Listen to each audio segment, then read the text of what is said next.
At nangyari, sa mga kaarawan ni Amrapel, hari sa Sinar, ni Aryok, hari sa Elasar, ni Chedorlaomer, hari sa Elam, at ni Tidal, na hari ng mga Goim.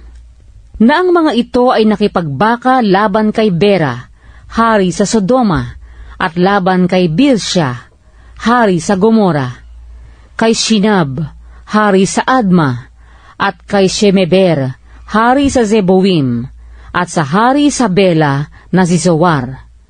Lahat ng ito'y nagkatipon sa libis ng Sidim, na siyang dagat na alat.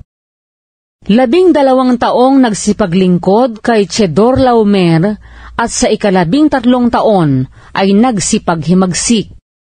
At sa 14 na taon ay dumating si Chedorlaomer at ang mga haring kasama niya, at sinaktan ang mga Refaim sa Asteroth Karnaim, at ang mga Susita sa Ham, at ang mga Emita sa Shabesiriataim, at ang mga Horeo sa kanilang kabundukan ng Seir hanggang El Paran na nasa tabi ng ilang.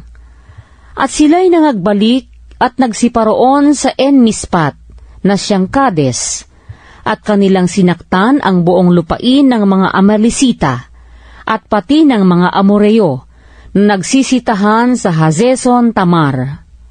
At nagsilabas ang hari sa Sodoma, at ang hari sa Gomora, at ang hari sa Adma, at ang hari sa Zeboim, at ang hari sa Bela, na dili ibat si Zoar. At sila'y humanay ng pakikipagbaka laban sa kanila sa libis ng Sidim.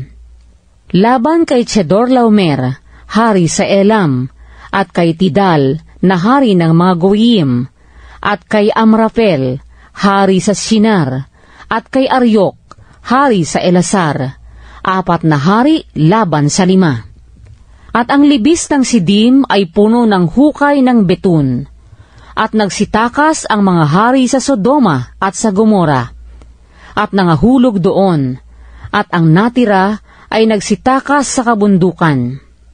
At kanilang sinamsam ang lahat ng pag-aari ng Sodoma at Gomora, at ang lahat nilang pagkain at nagsiyaon. At dinala nila si Lot na anak ng kapatid ni Abram, na nananahan sa Sodoma, at ang kanyang mga pag-aari, at sila'y nagsiyaon.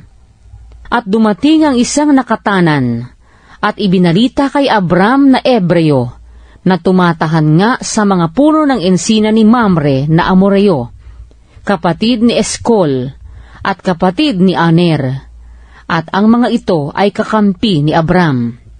At pagkarinig ni Abram na nabihag ang kanyang kapatid, ay ipinagsama ang kanyang mga subok na lalaki, na mga ipinanganak sa kanyang bahay, na 318, at kanilang hinabol sila hanggang sa Dan. At sila'y nangagpangkat-pangkat sa kinagabihan laban sa kaaway. Siya at ang kanyang mga alipin, at kanilang sinaktan sila, at hinabol nila sila hanggang sa Hoba, na nasa kaliwa ng Damasco.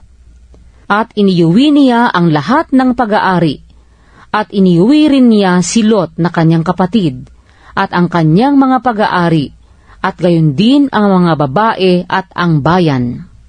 At nilabas na sinalubong siya ng hari sa Sodoma, pagkatapos na siya'y magbalik na mula sa pagpatay kay Chedorlaomer, at sa mga haring kasama niya sa libis ng Shabe, na siyang libis ng hari.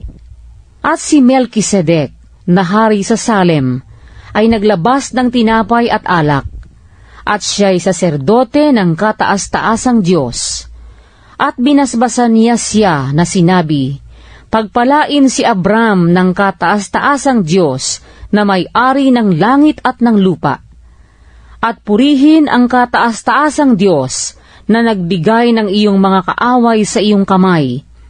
At binigyan siya ni Abram ng 10 bahagi ng buong samsam.